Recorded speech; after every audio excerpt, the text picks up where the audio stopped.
So, today I want to talk about security display cases in stores and theft prevention in general. So, the type of cases I'm talking about are when you walk into a store, you might often see products behind a glass or plastic display case with a lock on it, in order to prevent the customer from directly accessing the product and just putting it in their cart and continuing along with their shopping experience.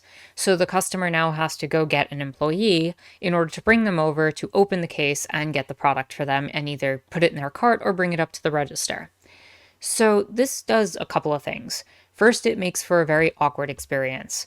Generally speaking, if you're someone going into a store, you want to go in, get your products, get to the register, get out the store, and make it as quick and streamlined as possible. And as a store, you kind of want to streamline this for your customers and make it a convenient experience when they need to come back. It makes them want to continue going to your store because it's quick and easy.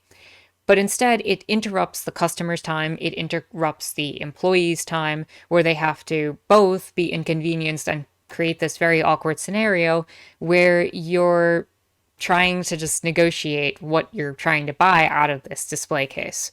The second thing that it does is it creates the idea that every customer in the store is to be treated as a suspect, that everybody is a criminal.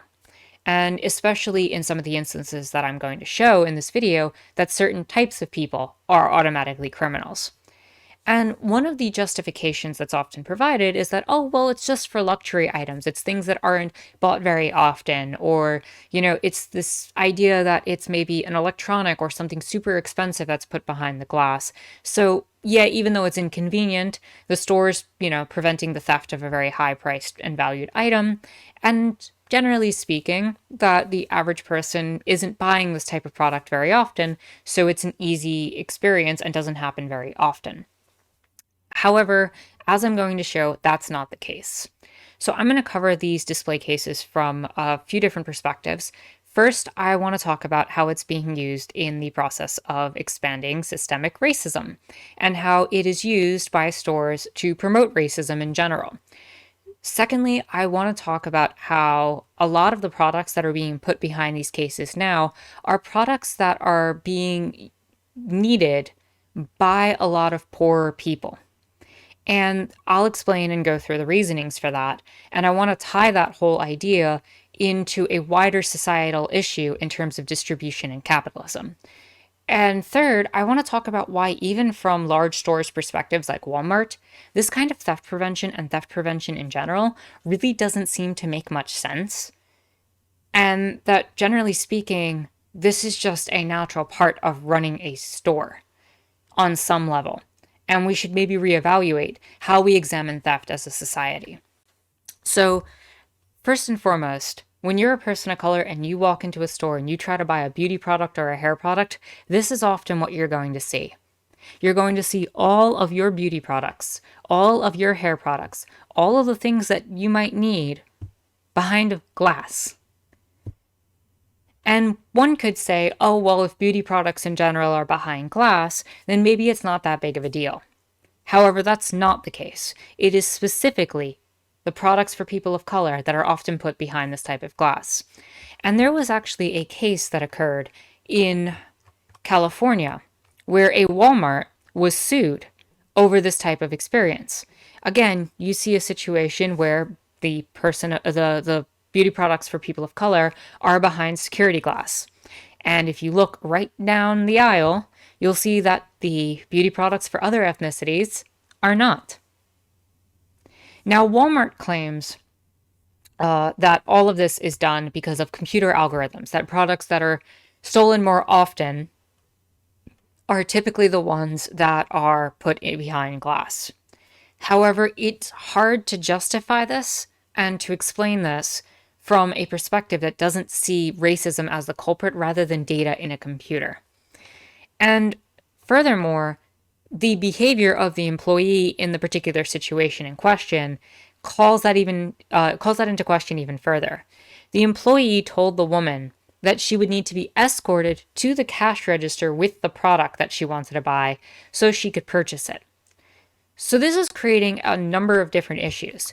One, there's a lot of different beauty products there. If you want to stand there and look at labels, you want to maybe compare ingredients, if you want to kind of actually purchase and shop in an efficient manner for yourself and try to figure out what product's going to work for you best, you literally have to stand there and hope that the employee is willing to take the time to actually stand there with you while they have 100 things they'd rather be doing to get through their shift. And if they're not, and it creates an even more frustrating situation, you kind of have to know exactly what you're going to buy. Because, why would a person of color want to be able to look at ingredients on a bottle and be able to explore which option is best for them of the multitude of beauty products that are listed here? And the even more egregious part about all of this, and the frustrating part, is none of these products are expensive. They're between $5 and $10, and they're being locked behind a case. If somebody steals one of these, or even a few of these, Walmart's not really going to suffer. And I'm going to go into that at the end of this. But Walmart's really not going to suffer through this. I'm not crying for a $10 product being stolen from Walmart. I'm really not. It's not the biggest issue in the world, and the prevention is not worth it for what it does in terms of assuming, especially people of color, are thieves walking into a store. This is a major issue in terms of racism and perpetuates a racial stereotype that African Americans in particular are thieves. And again, Walmart stands behind the position that products like electronics and automotive and cosmetics and other personal care products are subject to additional security.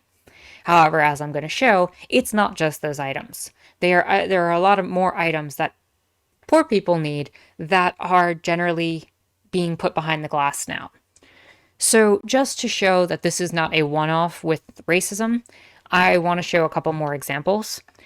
You have this particular situation, which I don't know how anyone can justify. You have a bunch of light-skinned people on boxes with Just for Men all out in the open, and the one box featuring a person of color model is locked in a box, literally, like a little security prison cell, because, society and prison pipeline and people of color being disproportionately put in prisons. In this situation where that particular product is locked in a security display case of its own right.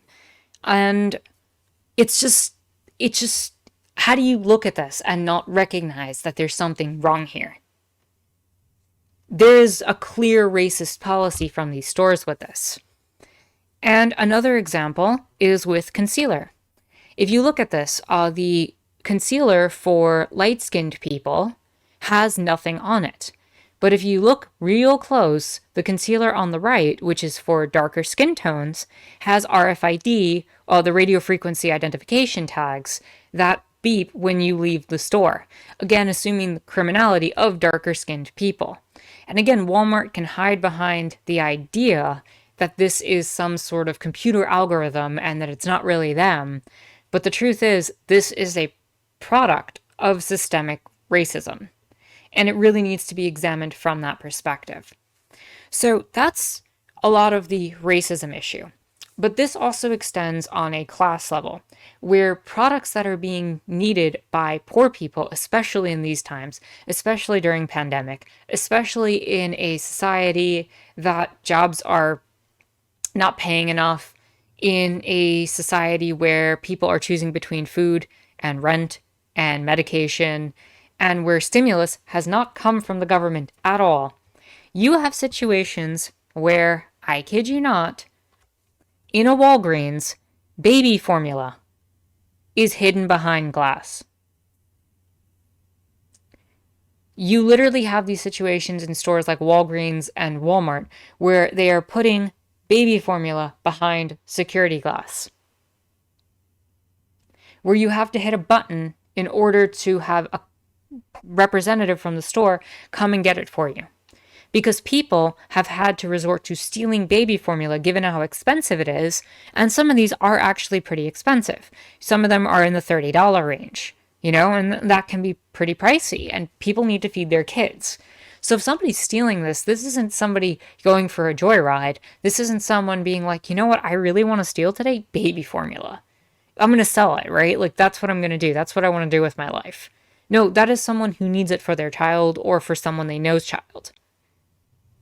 And you desire, as a store, to put this behind glass and essentially attack the situation poor people are in instead of maybe understanding and cutting a little bit of a loss in this type of environment and situation.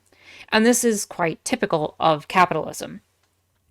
But this goes beyond baby formula. This goes on to other necessities of life. For example, this Walmart in Minnesota puts all of their socks and underwear behind glass cases.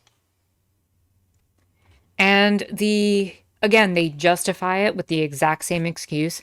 Well, some products are subject to additional security. Those determinations are made on a store-by-store basis. And this was put out in 2016, and the argument was that the retail giant had started putting door greeters back into its stores and utilizing receipt scanners to try in order to prevent theft. And this is a situation where they claim that commonly stolen items will always be put behind these glass, and Walmart will always try to prevent it from happening. But again, I make the claim that if someone is stealing underwear and socks, which they're not fancy, they're bulk packs of underwear and socks. People need clothes, they need underwear, they need socks, they need those things for work, for life, for everything. People aren't stealing these in order to get joy out of it. They're stealing it for some form of necessity within their life. And even if people somehow stole it in bulk and resold it, it's still kind of part of that same process, right? It's not just, being done for funsies or because I can sell this one electronic and make a lot of money off of it. You're trying to survive in this situation. And so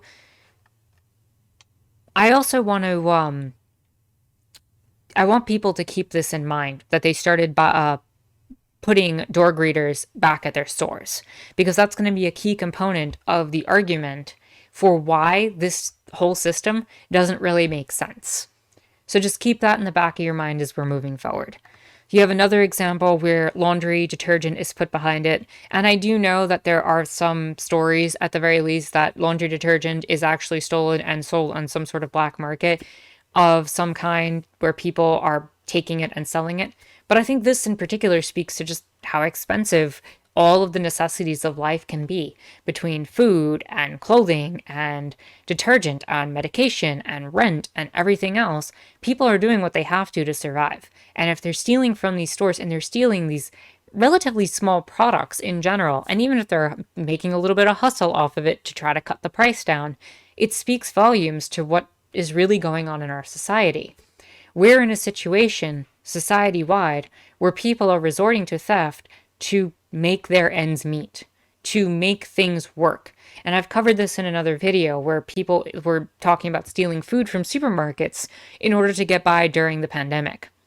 And while this has been a process going on for years now, it's gotten that much worse. And as companies are making record-breaking profits, people are suffering and having to resort to these type of situations where they're stealing things to survive and maybe make a little bit of a hustle on the side.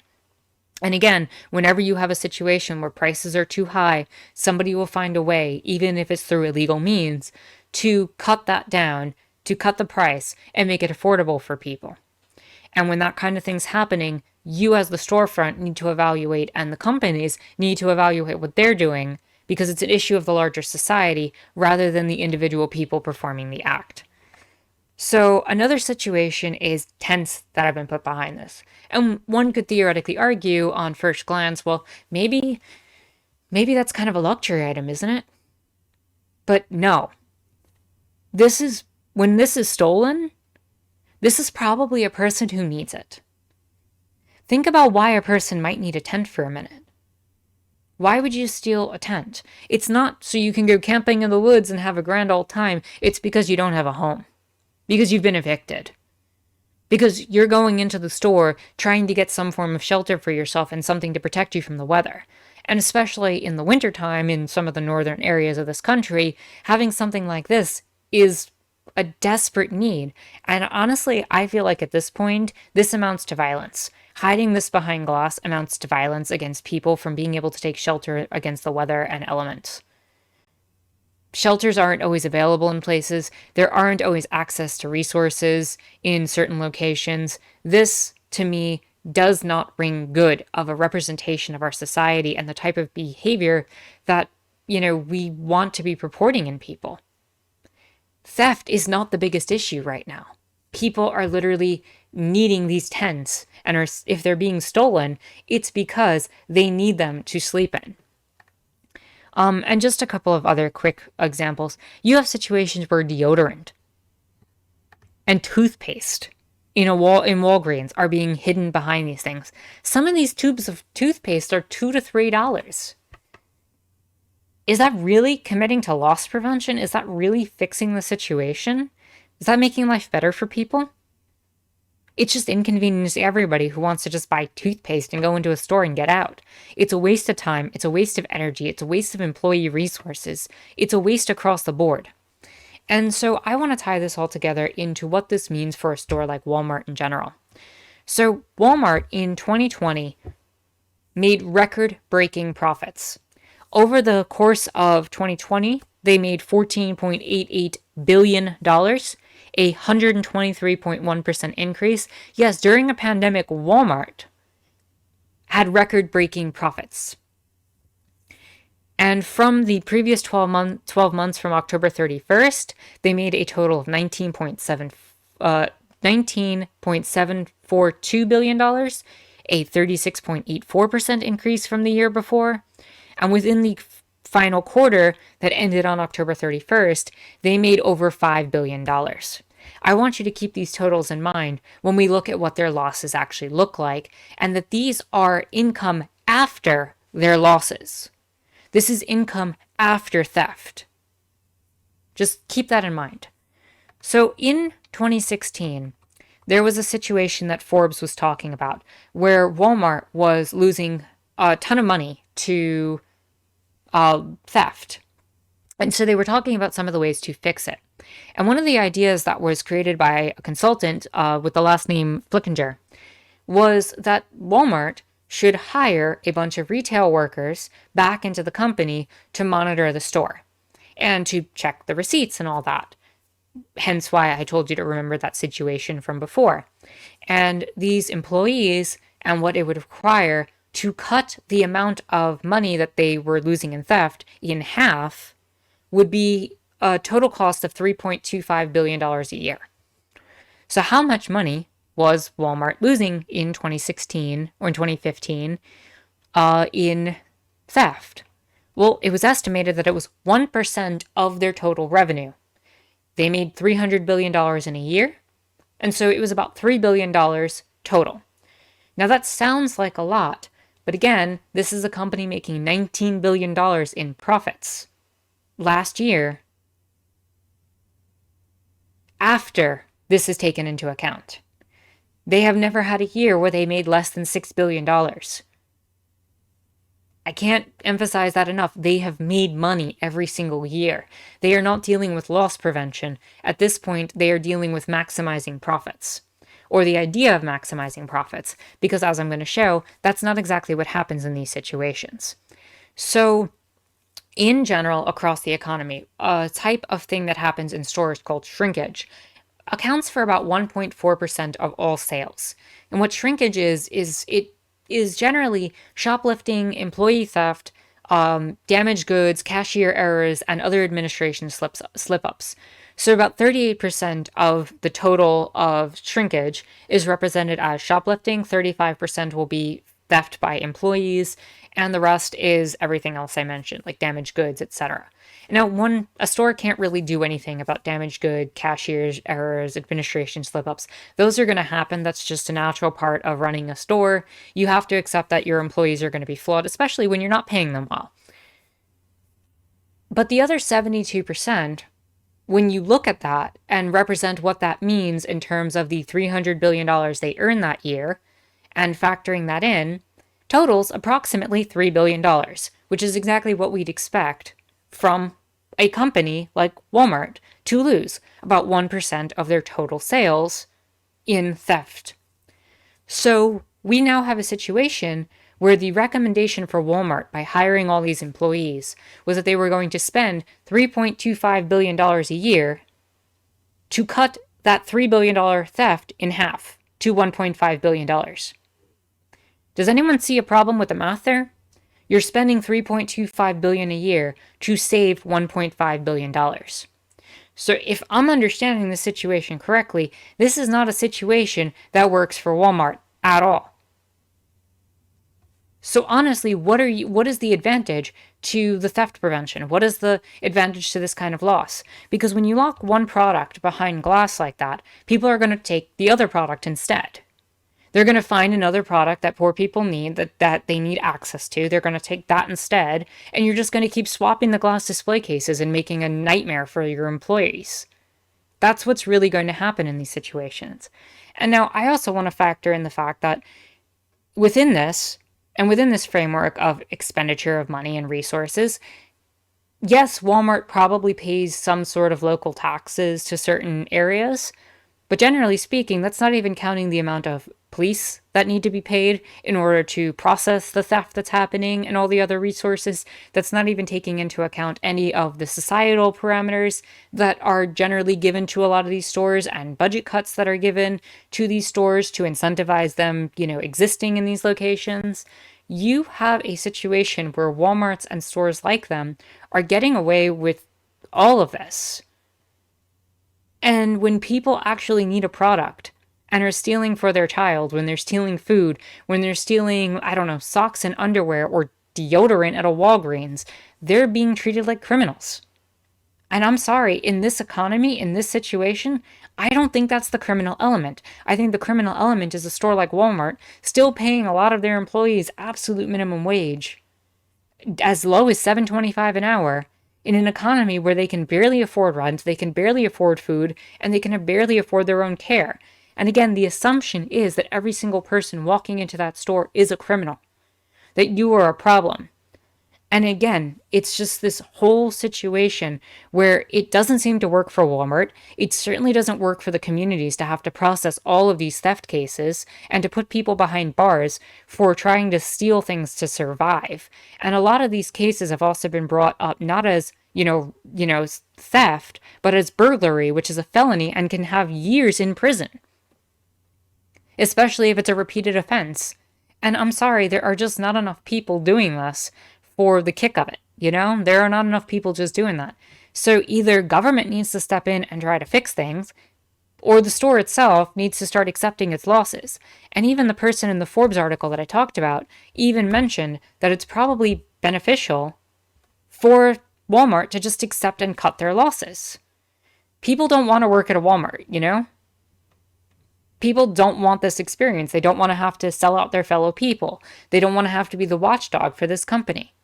And so you've created just an awkward scenario all around from, again, the fact that Walmart doesn't benefit, the customers don't benefit, the employees don't benefit, nobody wants to be in this situation, and it's not good a look for anybody, and poor people suffer, and people of color suffer because of this type of, display case and procedure.